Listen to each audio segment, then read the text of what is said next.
इसका मतलब फिर मैं दोबारा दोहरा दूं, इसका मतलब ये नहीं कि कर्म छोड़ना है, कर्म करो आपका, कर्म जो है उस कर्म कोई बंद नहीं करना, लेकिन कर्तापना, मैं करता हूं, कर्तापना छोड़ना है। कर्म करे करता नहीं, कर्म कहाए सोए, बंदा निर्बंदा होए, निर्बंदा बंदा होए। गुरु जी ने दो वाली बार रखा वहां पर, देख लेना, ठीक है ना। बंदा तो निर्बंदा हो जाता है और निर्बंदा बंदा हो जाता है। जब बंदा हुआ है तो निर्बंध कौन बांध रहा है, किसने बांध रखा है बताओ? आजाद है, किसी ने बांधा इसको, पूरा आजाद है, लेकिन खुद ने बांध लिया अपने आप को, अपने आप को बंदा मान लिया इसने। खुदा था ये, खुदा से अपने को बंदा मान लिया, अब बंदा बन गया। बताओ, कोई शेर अपने को गिद्दड़ मानने लगे, मानेगा क्यों नहीं? अगर शेर का छोटा सा बच्चा हो और वो भेड़ों में पड़ने लगे, बार हुआ ऐसा जंगल में, सुनाते गुरु जी सुनाया करते थे कि शेर का बच्चा वो छोटा सा था, शेरनी किसी वजह से मर गई, जहाँ बीमार हो गई, वो छोटा सा पड़ा, तो ग्वालिये ने पाल लिया। ग्वालिया तो भेड़ा चराता था, भेड़ों में रख लिया उसने, वो भेड़ों की तरह। अब वो शेर का तो बच्चा है, अब उसने शेरनी तो जाना नहीं, ना शेर का उसको पता कुछ भी, शेर क्या है, मेरी जात क्या है, गोत्र क्या है, वो भेड़ों में पड़ा। मानो किसी का बच्चा, किसी कोई ब्राह्मण का बच्चा अगर रिजल्ट के चमारे के घर में पड़ जाए तो वो बड़ा वो चमारी मानेगा ना, तो वो इसका सिस्टम। अब वो वैसे ही भेड़ों की तरह खाए, भेड़ों की तरह चरे, भेड़ों की तरह मिम्याए। अब वो बिल्कुल अपने को भेड़ बांधता था। एक दिन अचानक शेर में, जंगल का शेर आ गया। अब शेर जो दाड़ मारी तो भेड़े तो भागनी डरनी थी, भेड़े तो डर के मारे तो भागी, वो शेर का बच्चा भी भागा। शेर ने गौर से देखा, मेरी जाति का, मेरी बिरादरी का, मेरा अंश होकर के, और ये भेड़ों की तरह भेड़ों में रह रहा है और भेड़ों के बीच में घूम रहा है और भेड़ों की तरह डर रहा है। मन भेड़ा तो छोड़ दी, मेरे को तो छोड़ो, पहले अपनी बिरादरी से बात करो कि तेरे को क्या बीमारी है। अब वो शेर जो है उसके पीछे वाला बोट रख के मारे भाजे में, शेर ने पकड़ लिया उसको, पकड़ के कहने लगा ये बता तू क्यों डर रहा है? तब आप डर रहे, वो कहते जैसे तू है वैसे मैं, डरने का क्या कारण है? तेरी मेरी शक्ल तो देख ले मैं ना, तू मेरी बिरादरी की बिरादरी का थोड़ी है, तो मेरी बिरादरी का, तू शेर है। उसने कहा मेरे को तेरे से यकीन नहीं आ रहा, चल कुएं के पास लेके गए, कुएं में पानी में जाके शक्ल दिखाई, देख अपनी शक्ल देख और मेरी शक्ल देख, दोनों है ना एक जैसी, उनकी तुम्हारी शक्ल में हाँ फर्क तो है। तो क्या मैं मत कर, जैसे मैं दाड़ता हूँ दाड़, जैसे वो दाड़ा, यही शब्द है, इसी को शब्द कहते हैं, इसी को नाद कहते हैं। जो गुरु ने शब्द दिया वही शब्द है, अंदर गूंजना चाहिए वो शब्द है कि मैं वही हूँ, ठीक है ना, जो वो है वही मैं हूँ, ये गूंज उसके अंदर आनी चाहिए। जब तक भेड़ रहा तब तक तो भेड़ रहा, जब सिंह जाग गया अंदर से, जब पता लग गया भेड़ तो शेर बढ़ जा। तो उन्होंने कहा दाड़ से मैं बोलूँ क्या बोल, जैसे वो दाड़ा, तो वो एक पहला तो अभ्यास को नहीं हो, एक बार दो बार तीसरे में फिर आ गए नंबर लेने पर, जो दाड़ा उसने कहा हाँ भाई ये सही। अब उसके अंदर वो सागिर हुए कि ये तुम्हारा चारा है जिनका तुमने बना रखा है, अब वो अपनी सही लेने में है। ऐसे ये है, बंदा बन गया खुदा से, है तो वही उसी का रूप है। अपने को शरीर मान लिया, अपने को मन बुद्धि मान लिया, मन को मान के तो दुखी सुखी होने लग गया। दुख सुख मन का कारण है। अगर आप दुखी सुखी हो तो समझ लो कि आपने अपने आप को मन समझ लिया। बात नोट कर लेना ये, अगर आप दुखी और सुखी हो रहे हो तो ये समझ लेना कि हमने अपने आप को मन मान लिया कि सुख दुख मन का होता है, आपका नहीं है। अगर आप अपने को जन्मने और मरने वाला मान रहे हो तो समझ लो आप अपने को शरीर मान रहे हो। जब शरीर समझ लो, जन्म किसका होता है? शरीर का। मरेगा कौन? शरीर। तो मरने वाला और जीने वाला और रोगी और बीमार है तो मान लिया, तो शरीर मान रहे हो, फिर आप शरीर हो। शरीर और मन दोनों नहीं हो आप, और बुद्धि भी नहीं हो, बंदे भी नहीं हो, आप चेतन हो, आप सच्चिदानंद हो, आप परमात्मा का अंश हो। ईश्वरांश जीवेनासी चेतना बल शेष है, ये खुद ही चेतन है, बलों से रहित पवित्र है, आनंद रूप है, इसमें कोई दोष नहीं है, मल नहीं है, इसमें अपवित्र नहीं है, ये पवित्र है। स्वतः अपवित्रता है ही नहीं कहीं इसमें, मान रखी है ऊपर, ये मानी हुई है। इस मानी हुई पवित्रता को छोड़ दे, ये मान्यता है हमारी, हम तो वही है। अपने असली रूप को पहचान ले बस। और वो किसका है? उसी का है, उसी के समय उसके साथ एक हो जाए। वो विराट है, उसके साथ अभी अपने छोटे रूप में मान रखा है, लेकिन छोटा है कहाँ, वही तो है।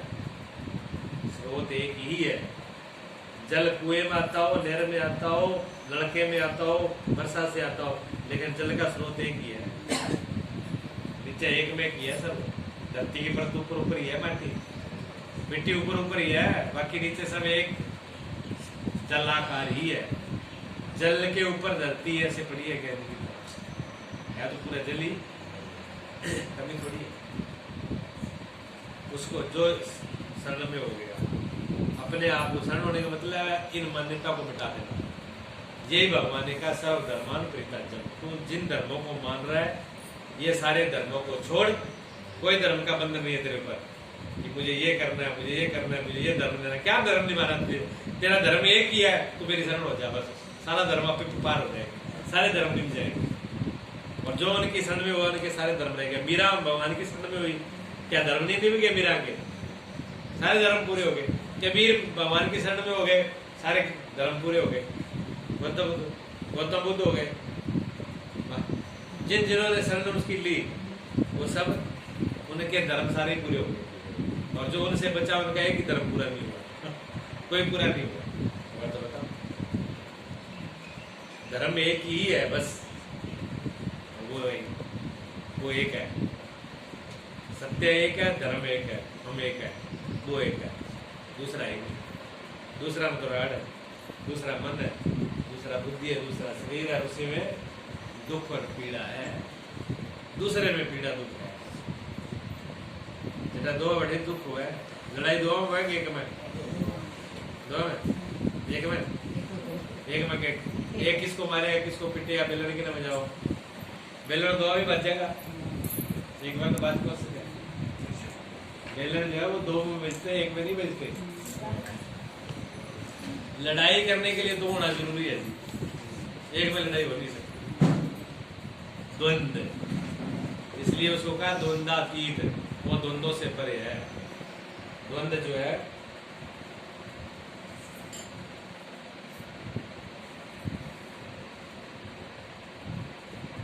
सर्दी गर्मी, अच्छाई बुराई, दो है ना। सर्दी है तो गर्मी भी है, अच्छाई है तो बुराई भी है, दो है कि नहीं? लाभ है, हानि भी है, सफेद है तो काला भी है, सारे ये द्वंद है ना। मान अपमान, दो है कि नहीं? जहाँ अपमान होगा तो अपमान भी आएगा, अच्छाई है तो बुराई भी आएगी। ये नहीं हर आदमी से अच्छा इच्छा होगा, ये सारे द्वंद है। और इन द्वंद्वों में आदमी फंस जाता है, और उसको कहते हैं द्वंद्वातीत। अतीत मैंने द्वंद्वों से परे, पार। बटाए तो कोई द्वंद्व काम कर, ना बटा सर्दी है, ना गर्मी है, ना अच्छाई है, ना बुराई है, ठीक है ना? न जन्म है, न मौत है। क्यों? जन्म होगा तो मौत भी होगी, मौत होगी तो जन्म भी होगा। बड़ा जन्म और मौत दोनों ही नहीं है, न जन्म है न मौत, दोनों नहीं है, ठीक है ना? लाभ ना हानि, न लाभ है ना हानि है, न जय न विजय, न जय न विजय, ना ये भी मैं हार जाऊंगा, ना ये कि मैं जीत जाऊंगा। जीत आ रहा ही नहीं, द्वंद है ही नहीं। ना सुख है ना दुख है, जब सुख ही नहीं रहे दुख आता रहेगा। लेकिन हम क्या चाहते हैं? हम कहते हैं दुख तो छूट जाए, सुख रह जाए, दोनों इकट्ठे रहेंगे। या तो पूरे को फेंक दो, दुख कर दो, दोनों को जान दो, सुख की चाह ही खत्म कर दो, दुख रहेगा ही नहीं। सुख की चाह में ही दुख छिपा हुआ है। जिसको ये चाह खत्म होगी नहीं, फिर सुखी हो जाऊं, उसको कोई दुखी कर ही नहीं सकता। दुनिया में कोई ताकत ही नहीं है। जिसने ये चाह छोड़ दी कि मैं जीत जाऊं, बिना कोई हराई कौन सके, उसको कौन हराएगा? उसकी चाह ही नहीं कि मैं जीत जाऊं। सर्वजीत हुए थे ब्राह्मण पंडित कबीर के टाइम में, उन्होंने झंडा लगाया सर्वजीत ब्राह्मण, चाहे मैं सारा शास्त्र सबको मैंने हरा दिया। तो उनकी माँ नहीं कहती थी उनको, जब वो कहते माँ मैंने सारे सर्वजीत, मैं सब जगह जीता हूँ, मैंने सबको हरा दिया, लेकिन आप मुझे कभी नहीं कहती कि तू सर्वजीत है, तू तो मैंने जित्तू ही कहता। माँ के लिए जित्तू ही था वो। माँ कह रहे बेटा अभी दो कमी है तेरा, मैं दो कमी पूरी कर ले तो मैं तेरा सर्वजीत कह दूंगा। कि एक तो तेरा आपका बनना को तू तेरे मन से हारा हुआ है, दूसरा सबको जीत लिया पर कबीर साहब को नहीं जीता। जिस दिन कबीर को जीत लेंगे उस दिन मैं मान लूंगा। बोले क्या ठीक है, पहला काम वही करूं। मैंने कबीर नहीं जीत गया, अब कबीर ने जीतन गयो तो क्या कबीर को कहने लगे, माँ सादा वो पढ़ा लिखा था ना, पंडित था, और कबीर तो अंगूठा साफ थे, वो एबीसी जानते नहीं थे कुछ। तो उन्होंने कहा जी मैं आपसे सातरास करने के लिए आया हूँ। कबीर साहब ने कहा क्यों सातरास करना चाहते हो? कि मैं आपको हराना चाहता हूँ। तो क्या मैं तो हारा ही हूँ, सातरास सोपा का करना इतनी तो बात है, हारना तो मैं तो हारा हूँ, मैंने कब कहा मैंने जीता हूँ। तो उन्होंने कहा ठीक है हारे हो तो आप मेरे को लिख के दे दो, अभी माने दिया। कबीर साहब ने लिख दिया, दस्तखत कर दिए, तो आपका हिसाब लिख के दस्तखत कर दिया। कबीर हारा, सर जीते। मैंने अभी माँ ने कहा कि माँ देख, कहते कबीर को नहीं हरा दिया, मैंने कबीर को हरा दिया। माँ कहने लगी क्या प्रूफ है? क्या प्रूफ है? मैं दस्तखत करा के ले आऊँ, देख। और जैसे सामने देखे तो क्या वहां लिखा हुआ था, कबीर जीतते सरजीत हारा। बड़ी क्यों जब वो सरजीत कहने लगे, वो कबीर बदमाश है, ये जादूगर है, ये जादू भी जानता है। मैंने ऐसे लिखाया था। माँ कहने लगे बेटा तू हारेगा, कबीर जीता हुआ है, मान ले मेरी बात, अभी तू कबीर को नहीं हरा पाएगा।